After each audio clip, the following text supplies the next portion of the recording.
आइए विस्तार से अब खबरों पर नजर डालते हैं। देश के धार्मिक स्थलों पर लाउड स्पीकर को लेकर खूब राजनीति हो रही है, लेकिन उत्तर प्रदेश में योगी राज मतलब धीमी आवाज। यूपी में सरकार की तरफ से जो डेडलाइन जारी की गई 30 अप्रैल, उससे पहले ही लाउड स्पीकर हटाए जा रहे हैं या फिर लाउड स्पीकर की आवाज, वॉल्यूम कम कर दी गई है। और आपको इस वक्त की ब्रेकिंग न्यूज भी देती चलती हूं। उत्तर प्रदेश में जो ताजा आंकड़ा सामने आया है, जानकारी मिलने तक यूपी में तेजी से हटाए जा रहे हैं लाउड स्पीकर। 6000 से ज्यादा जगहों पर लाउड स्पीकर हटा दिए गए हैं।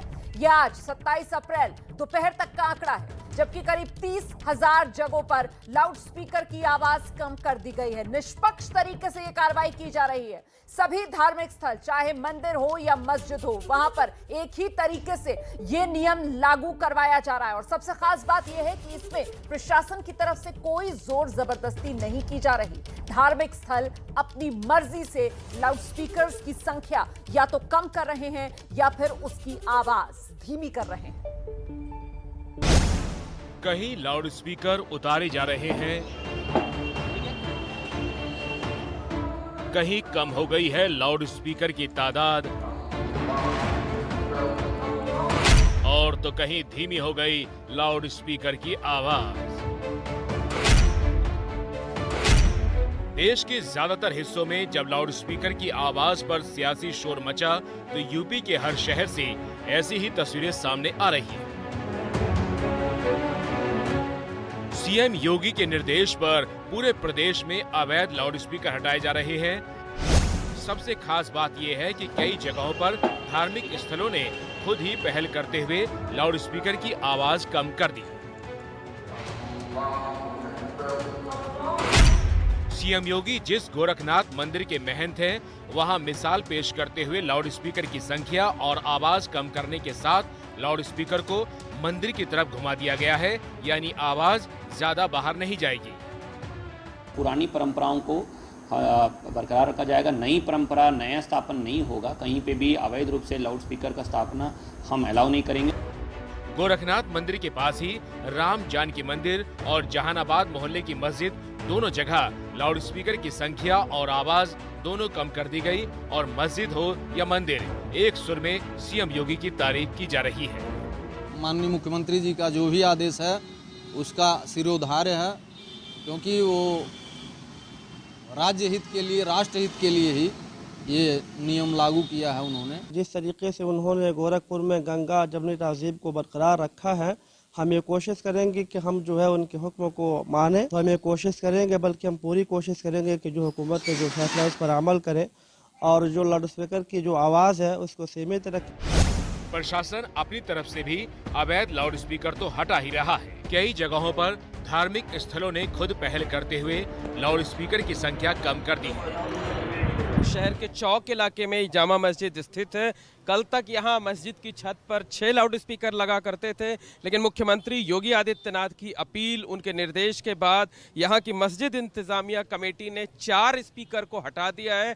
मस्जिद में अब सिर्फ 2 स्पीकर ही बचे हुए हैं। इन दोनों स्पीकरों का वॉल्यूम भी काफी कम कर दिया गया है। पूरे यूपी में लोग एक सुर में सरकार के फैसले का समर्थन करते नजर आ रहे हैं। मंदिर और मस्जिदों पर लगे लाउड स्पीकर की आवाज कम करने के साथ ही सबसे नियम बदलने की अपील भी की जा रही है। सरकार भी बिना भेदभाव के सबकी भलाई का दावा कर रही है। कोई ये गलतफहमी में ना मुब्तला हो कि कोई ये कानून से मस्जिदों ही के लिए है, बल्कि तमाम लाउड स्पीकर्स के लिए है। तो बेहतर ये है कि जितनी भी इबादतगाहें हैं, सबको कानून पर पूरी तरीके से अमल करना चाहिए। हमारे आम भाई बंधु लोग, हमारे सभी धर्म के लोग इन चीज़ों को मानते हैं जो सरकार गाइडलाइंस बनाती है, क्योंकि आज आम जनमानस में सभी लोगों में एक विश्वास है कि हमारी सरकार वही फैसले लेती है जो जनता के हित के लिए है। दरअसल सीएम योगी ने अवैध लाउड स्पीकर को लेकर प्रशासन को सख्ती के निर्देश दिए हैं। धार्मिक स्थलों से अवैध लाउड स्पीकर हटाने के निर्देश हैं। 30 अप्रैल तक एडिशनल चीफ सेक्रेटरी होम ने रिपोर्ट मांगी है। लापरवाही बरतने वाले थाना प्रभारियों पर कार्रवाई होगी। गृह विभाग की समीक्षा बैठक में सीएम योगी ने निर्देश दिए थे। मंदिरों से, मस्जिदों से, अन्य धर्म स्थलों से जो है लाउड स्पीकर या तो उतार लिए गए हैं या फिर उनकी साउंड जो है निर्धारित मात्रा में कर दी गई। हर जनपद में काम तेजी से हो रहा है और संवाद बनाकर, सहयोग करके जो है इस काम को किया जा रहा है। देश के कई शहरों में लाउडस्पीकर को लेकर हो रही राजनीति से उलट यूपी के कई शहरों में लाउडस्पीकर के शोर के खिलाफ जिस तरह की पहल देखी जा रही है वो तारीफ के काबिल है। इसके अलावा प्रशासन भी संवेदनशील इलाकों को लेकर पहले से सतर्क है।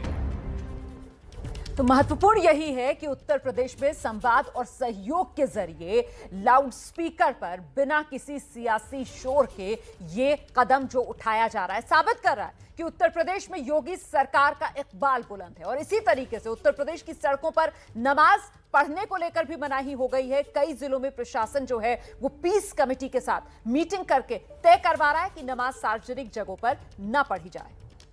लाउडस्पीकर पर लगाम के बाद अब यूपी में सड़कों पर नमाज के रोकथाम की तैयारी शुरू हो चुकी है। परसों अलविदा जुमा यानी रमजान महीने के आखिरी जुमे से पहले यूपी के एटा में पीस कमेटी की बैठक में प्रशासन ने साफ कर दिया कि रास्ता रोककर सड़कों पर नमाज पढ़ने की इजाजत नहीं दी जा सकती।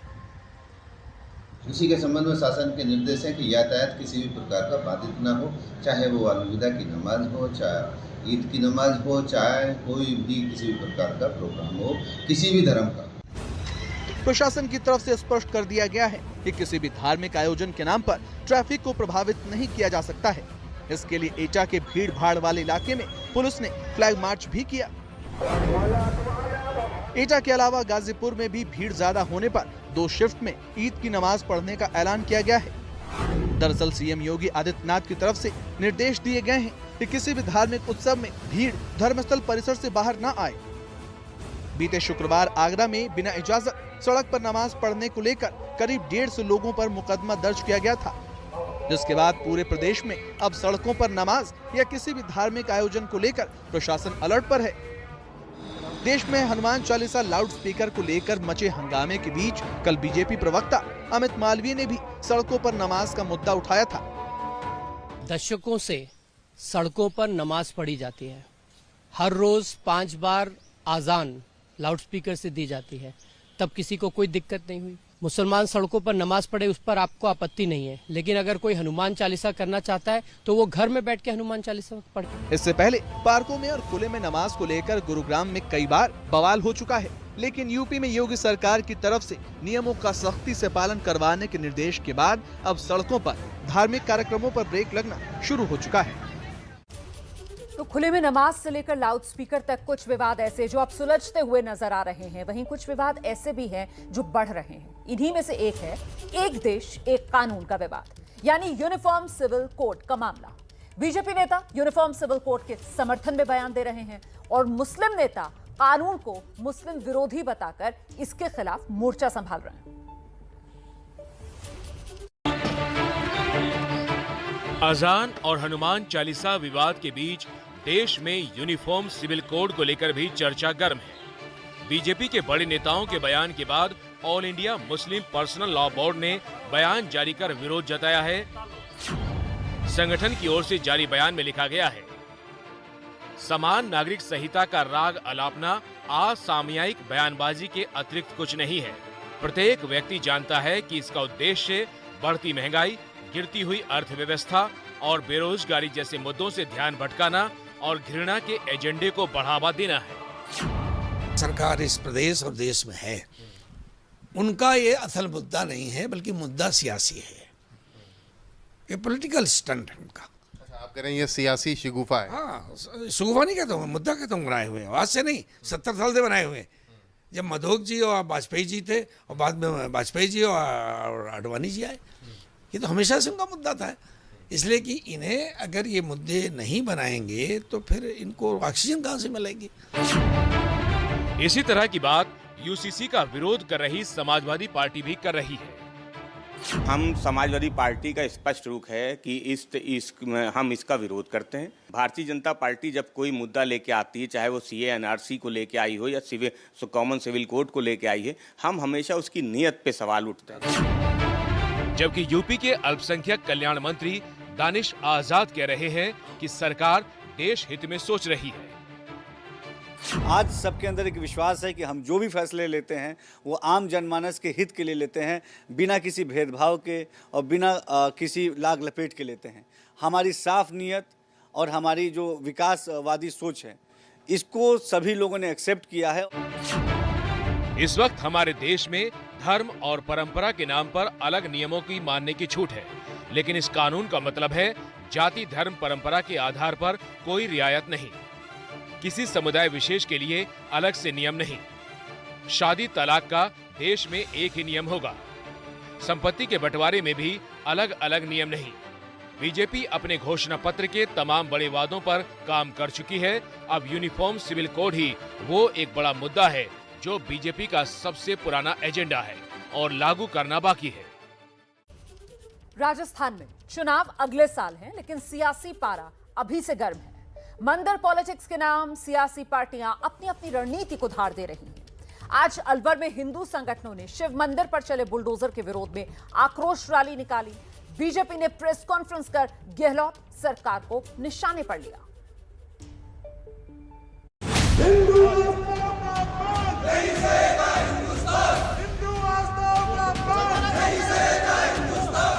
हिंदू आस्था का अपमान नहीं सहेगा हिंदुस्तान, इसी नारे को लेकर राजस्थान के अलवर में हिंदू संगठनों ने आक्रोश रैली निकाली।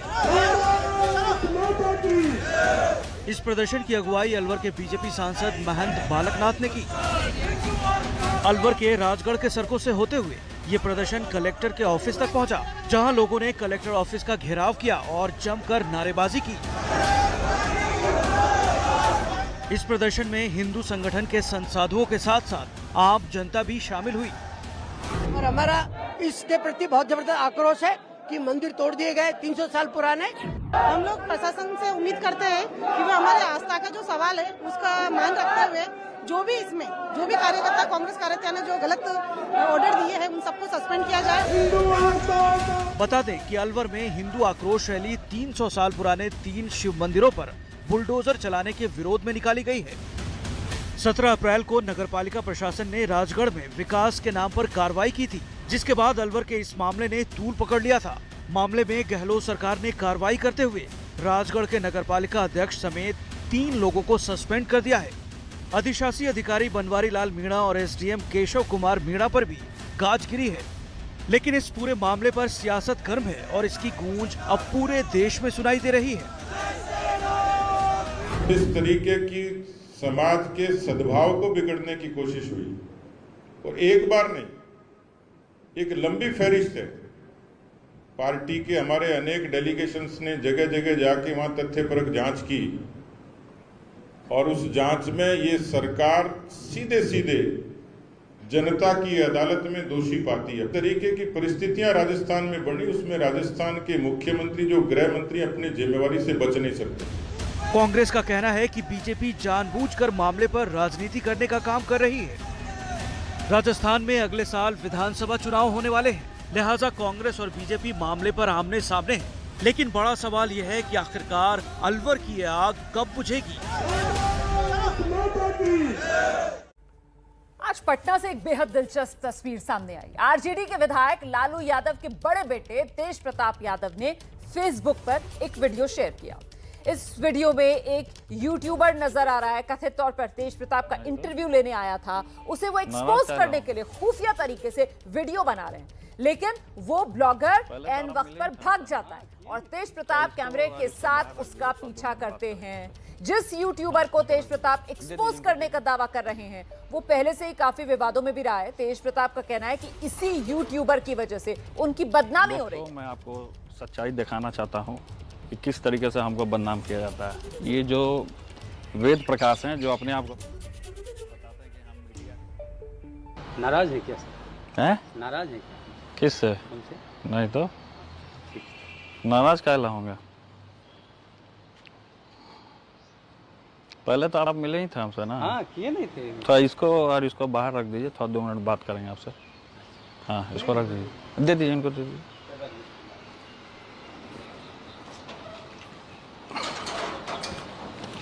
दोस्तों, मैं आपको सच्चाई दिखाना चाहता हूँ कि किस तरीके से हमको बदनाम किया जाता है। ये जो वेद प्रकाश हैं जो अपने आप को बहुत बताते हैं कि हम मीडिया के हैं और बहुत साख छवि के हैं, अच्छे छवि के हैं, लेकिन मैं दिखाऊंगा आपको कि किस तरीके से ये लोग बदनाम करते हैं। आइए देखिए, देखिए किस तरीके से भाग रहे हैं। आइए, इंटरव्यू नहीं दीजिएगा, आइए ना, इंटरव्यू दे दीजिए, इंटरव्यू देना। वेद जी, ए वेद जी इधर आइए ना, कहाँ भाग रहे हैं? अरे वेद जी कहाँ भाग रहे हैं? दिखाओ दिखाओ दिखाओ, वहां ले जाके दिखाओ। ये देखिए किस तरीके से भाग रहे हैं। ये चैनल जो है हमको बदनाम करने की साजिश रचती है। ये चैनल जो है ये हमको बदनाम करने की साजिश रचती है। यही है, देखिए किस तरीके से भाग रही है। रिकॉर्डिंग करो, वहां जाओ, रिकॉर्डिंग करो। कहाँ भाग रहे हैं? अरे कहाँ भाग रहे हैं? कहाँ भाग रहे हैं? कहाँ भाग रहे हैं? कहाँ भाग रहे हैं? तो मैं आपको दिखाता हूं कि ये सारा प्रकलन ये कहां से डील हो रहा है। आपको मैं अभी लेकर चलता हूं, आपको चलिए मैं दिखाता हूं कि कहां से वो डील हो रहा है। और वो आवाज किसका है? वो बहुत चर्चित नेता हैं, वो उनका आवाज है। वो मैं बताऊंगा कि वो किनका आवाज है। आइए हम बैठते हैं गाड़ी में और वहां चलते हैं और आपको दिखाने का काम करते हैं कि किस तरीके से हमें फंसाने की और साजिश रचने की काम करती है। मैं सबका सम्मान करता हूं, जो हमारे दरवाजा पे आता है मैं उनको अतिथि भगवान मानता हूं। आइए हम गाड़ी में बैठ गए हैं, अब अपनी टीम के साथ, LR ब्लॉक की टीम के साथ मैं चल रहा हूं। आइए मैं आपको दिखाता हूं कि किस तरीके से हमारे साथ साजिश रची जाती है। और ये देखिए, यही है वेद प्रकाश जी का गाड़ी यहाँ पे लगा हुआ है, आपको दिखा देते हैं। ये वेद प्रकाश जी का गाड़ी है और ये मांझी जी का आवास है। जी हाँ, ये मांझी जी के आवास से ये डील हो रहे हैं। और मैं आपको दिखा दूं कि ये वेद प्रकाश जी की गाड़ी यहाँ पे लगी हुई है।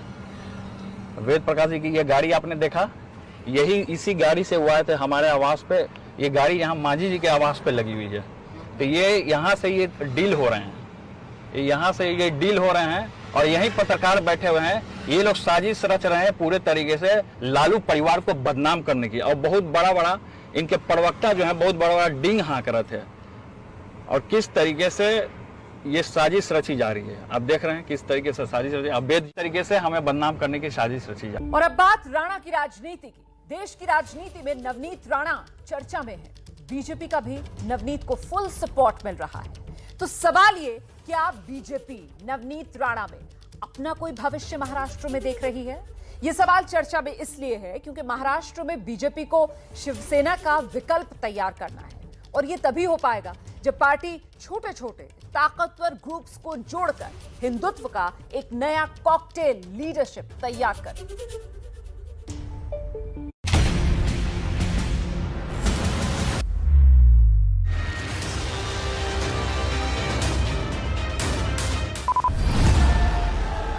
आज की तारीख में नवनीत राणा न सिर्फ महाराष्ट्र में विवादों का सबसे बड़ा चेहरा बन चुकी हैं, बल्कि महाराष्ट्र की राजनीति में खुद को हिंदूवादी नेता के तौर पर जगह भी बना ली है। नवनीत राणा की ये छवि बीजेपी को पसंद आ रही है और यही वजह है कि बीजेपी के तमाम छोटे बड़े नेता मुंबई से लेकर दिल्ली तक नवनीत राणा के पक्ष में बोल रहे हैं। अब सवाल ये कि क्या नवनीत राणा को समर्थन देने के पीछे बीजेपी की कोई बड़ी सोच है? इसका जवाब खोजने से पहले ये आंकड़े देखिए। महाराष्ट्र में लोकसभा की कुल 48 सीटें हैं। 2019 में बीजेपी शिवसेना का गठबंधन था, तब बीजेपी 25 और शिवसेना 23 सीटों पर लड़ी थी, जिनमें से बीजेपी 23 जीती और शिवसेना 18।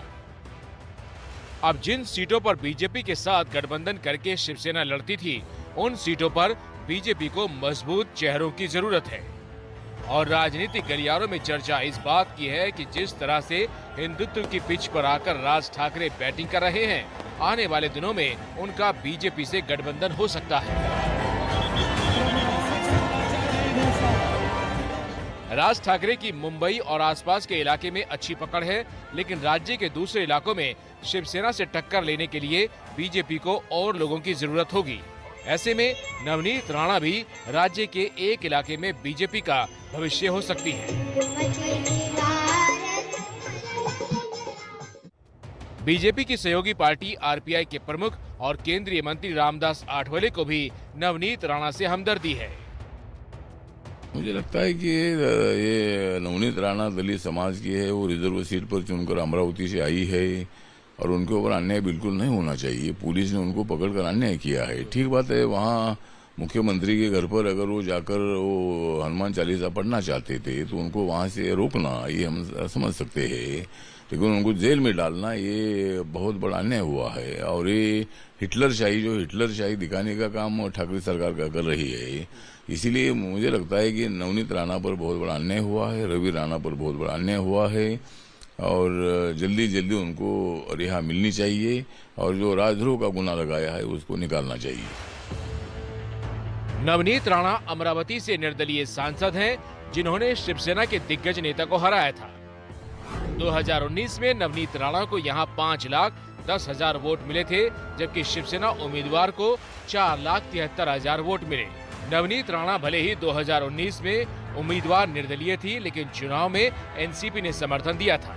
अब बदली हुई राजनीतिक परिस्थिति में भविष्य सुरक्षित करने के लिए नवनीत राणा को बीजेपी का सहारा चाहिए और बीजेपी को भी शिवसेना की मजबूती वाली सीटों पर लड़ने के लिए मजबूत उम्मीदवार। और हनुमान विवाद की वजह से नवनीत राणा की राष्ट्रीय पहचान बन चुकी है। ऐसे में बीजेपी को एक जमा जमाया चेहरा भी मिल जाएगा, जो सीधे उद्धव ठाकरे से लड़ने की ताकत रखता है। अच्छा, वैसे गौर करने वाली बात यह है कि महाराष्ट्र में ये जो हनुमान चालीसा पाठ से शुरू हुआ विवाद है, ये अब बढ़ते बढ़ते दाऊद इब्राहिम तक पहुंच चुका है। जी, नवनीत राणा पर शिवसेना बनाम बीजेपी का डी राउंड क्या है, ये देख लीजिए। एक्शन है, इमोशन है, फ्लावर नहीं फायर है। क्या फायर? सस्पेंस है,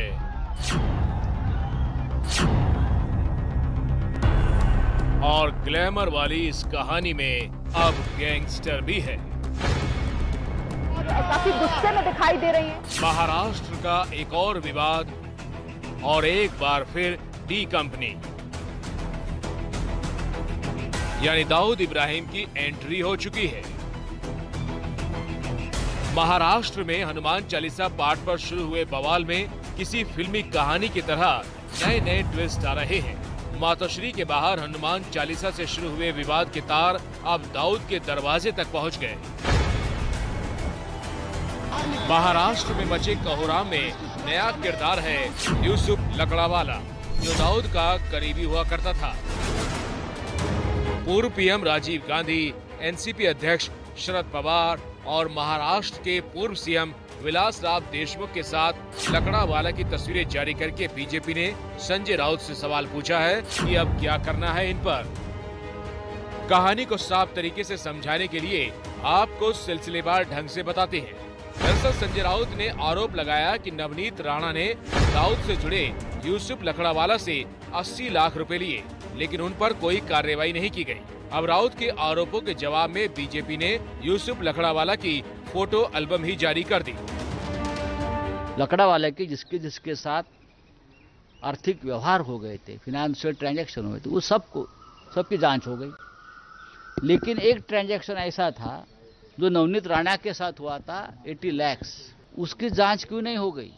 मुंबई का और महाराष्ट्र का जो माहौल खराब करने की कोशिश हो रही थी, हनुमान चालीसा से लेकर लाउड स्पीकर तक, उसके पीछे एक बहुत बड़ी अंडरवर्ल्ड की साजिश है। जब पढ़े लिखा आदमी कम होता है और राज्यसभा का सांसद बिना काबिलियत के बन जाता है ना, तो ऐसे ही होता है। देखिए, जिधर शिवसेना वालों ने मोर्चा निकाला था, जिस घर पे, वो बिल्डिंग किसने बनाई? यूसुफ लकड़ावाले ने। नवनीत राणा, रवि राणा ने यूसुफ लकड़ावाले से वो घर खरीदा, उसकी पेमेंट उन्होंने की। अब लेना और देना ही इनको नहीं पता है। एवरशाइन करके की रिजॉर्ट करके महाबलेश्वर में उसका 5 स्टार होटल है। कितनी बार यूसुफ लकड़ावाला का, कितनी बार संजय राउत जाके वहां रुकते हैं, उनके अच्छे मित्र हैं। आज किसी के मरने के बाद ऐसे झूठे आरोप लगा रहे हो, संजय राउत को शर्म आनी चाहिए। लड़ाई में जिस लकड़ावाला की एंट्री हुई है, उसके बारे में भी आपको बताते हैं। यूसुफ लकड़ावाला एक फिल्म फाइनेंसर और बिल्डर था। 2019 में देश छोड़कर भागने के आरोप में गिरफ्तारी। फरवरी 2021 में जमानत मिल गई। मई 2021 में अवैध कब्जा केस में ईडी ने गिरफ्तार किया। बाद में लकड़ावाला पर मनी लॉन्ड्रिंग का केस भी हुआ। 9 सितंबर 2021 को मुंबई के आर्थर रोड जेल में कैंसर से मौत हो गई।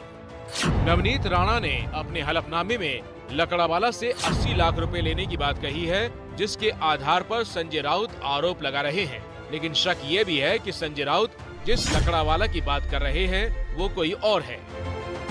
दरअसल आधिकारिक तौर पर बिल्डर यूसुफ लकड़ावाला पर दाऊद से संबंध का कोई मामला दर्ज नहीं था, लेकिन इसी से मिलता जुलता नाम है इजाज लकड़ावाला, जो कि गैंगस्टर है, जो कभी दाऊद और छोटा राजन के लिए काम भी कर चुका है। ऐसे में यह अनुमान लगाया जा रहा है कि दोनों लकड़ावाला के नाम में संजय राउत कंफ्यूज हो रहे हैं। संजय राउत का आरोप है कि सब कुछ महाराष्ट्र का माहौल खराब करने के लिए किया जा रहा है। शिवसेना नवनीत राणा केस में आगे और कई राज खुलने का दावा कर रही है, तो वहीं बीजेपी हनुमान चालीसा में नवनीत राणा पर हुए राजद्रोह के मुकदमे को हिंदुत्व से जोड़कर बल्लेबाजी कर रही है। महाराष्ट्र की महाभारत एक बार फिर दाऊद के इर्द गिर्द घूमने लगी है। इससे पहले ठाकरे सरकार में एनसीपी कोटे के मंत्री नवाब मलिक को दाऊद के मुद्दे ने ही सलाखों के पीछे तक पहुंचा दिया। और अगर राजनीति में आते हैं तो फिर प्रशांत किशोर गुजरात में उनके साथ रहेंगे।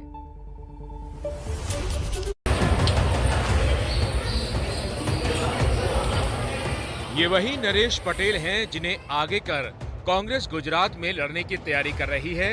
माना जा रहा है कि आने वाले कुछ दिनों में नरेश पटेल औपचारिक तौर पर कांग्रेस में शामिल होंगे और फिर कांग्रेस उन्हें चुनाव में चेहरा बनाएगी। 56 साल के नरेश पटेल अपनी सामाजिक गतिविधियों की वजह से बीते 2 दशकों में पाटीदारों के सबसे बड़े सामाजिक नेता के तौर पर उभरे हैं। नरेश पटेल पाटीदारों की 2 उपजातियों में से एक लेउआ पटेलों की कुलदेवी खोडल माता के नाम पर बने खोडल धाम मंदिर ट्रस्ट के प्रमुख हैं। बड़े सामाजिक नेता की पहचान के साथ नरेश पटेल सफल व्यवसायी भी हैं। राजनीतिक गलियारों में चर्चा इस बात की है कि बीजेपी नहीं चाहती कि नरेश पटेल कांग्रेस में जाएं। आम आदमी पार्टी की भी कोशिश नरेश पटेल को अपने पाले में लाने की है। हालांकि अब जो खबर है वो ये कि नरेश पटेल कांग्रेस में ही जाएंगे। माना जा रहा है कि नरेश पटेल चुनावी रणनीतिकार प्रशांत किशोर की खोज हैं। बीते दिनों में जब प्रशांत किशोर कांग्रेस नेतृत्व को अपनी रिपोर्ट दे रहे थे, उस दौरान भी उन्होंने नरेश पटेल का जिक्र किया था। हालांकि अब जब प्रशांत किशोर ने कांग्रेस में शामिल होने से इनकार कर दिया है, तो नरेश पटेल का बयान सामने आया है जिसमें उन्होंने कहा है कि यह पीके का प्रोफेशनल निर्णय है। हालांकि पटेल ने यह भी दावा किया कि अगर वे राजनीति में आए तो पीके उनके साथ होंगे। मैं पहला कीधेलुं एम प्रशांत किशोर मारा मित्र छे, घणा जूना मित्र छे, अवारनवार मळवानुं थाय छे। आ हमણાં દિવસોમાં નહીં, અને એને જે નિર્ણય ગઈકાલે લીધો છે એ એનો પર્સનલ પ્રોફેશનલ નિર્ણય છે, એમાં હું કોઈ પણ કોમેન્ટ ન આપી શકું। બહુ ટૂંક સમયમાં હવે લાંબો સમય મારે પણ નથી ખેંચવો, આપને પણ હેરાન નથી કરવા, એટલે બહુ ટૂંક સમયમાં હું આપને જાણ। પ્રશાંત કિશોર મેં આપને કીધું એમ મારા મિત્ર છે, મારે રાજકારણમાં જવાનું થશે તો મારી સાથે ઊભા રહેશે। सामाजिक नेता के साथ साथ नरेश पटेल की छवि उदारवादी है और उनका परिवार पहले से कांग्रेस के करीब रहा है। कांग्रेस को उम्मीद है कि सौराष्ट्र के साथ पूरे गुजरात के करीब 50 से 60 पाटीदार प्रभाव वाली सीटों पर नरेश पटेल के कारण उसे बड़ा लाभ होगा। आज सवाल नरेश पटेल जी का, वो बहुत ही सामाजिक और सम्मानित नेता हैं गुजरात के। अगर वो कांग्रेस नेतृत्व से मिलने दिल्ली गए हैं, ये तो खुशी की बात है। मैंने तो शुरू से कहा है कि कांग्रेस पार्टी में ऐसे लोगों का स्वागत है और उनके आने से पार्टी को ताकत मिलेगी। ये हमारे पार्टी की सबकी विचार है। गुजरात की कुल आबादी का करीब 13 से 14% पाटीदार हैं। लगभग 30 से 35 सीटें पाटीदार बहुल मानी जाती हैं। राज्य की राजनीति में पटेल समुदाय प्रभावी है। यही वजह है कि पटेल पॉलिटिक्स को समझते हुए बीजेपी ने अपना सीएम बदला। अब नरेश पटेल के कांग्रेस में आने के बाद राज्य की पटेल पॉलिटिक्स में बड़ा उलटफेर दिख सकता है। विदेश दौरे से लौटकर राहुल गांधी 4 मई को गुजरात के दाहोद में आदिवासी सम्मेलन को संबोधित करेंगे। इस कार्यक्रम के आसपास तक तस्वीर साफ होने की उम्मीद है। सब ठीक रहा तो नरेश पटेल 10 से 20 मई के बीच अपनी राजनीतिक पारी का शुभारंभ करेंगे। हालांकि यहां से उनकी परीक्षा शुरू होगी। साल के अंत में गुजरात विधानसभा के चुनाव होने हैं। तो ऐसे में अब सवाल जो है वो हार्दिक पटेल को लेकर है। सवाल ये कि अगर नरेश पटेल कांग्रेस में आ जाते हैं तो फिर हार्दिक पटेल के लिए बेहतर विकल्प क्या होगा। इसी को लेकर सी वोटर ने सर्वे किया। आंकड़ा आपके सामने 42% कह रहे हैं बेहतर होगा बीजेपी का विकल्प हार्दिक पटेल के लिए। हालांकि 38% कांग्रेस का ही नाम ले रहे हैं और 20% आम आदमी पार्टी का सुझाव भी दे रहे हैं हार्दिक पटेल के लिए।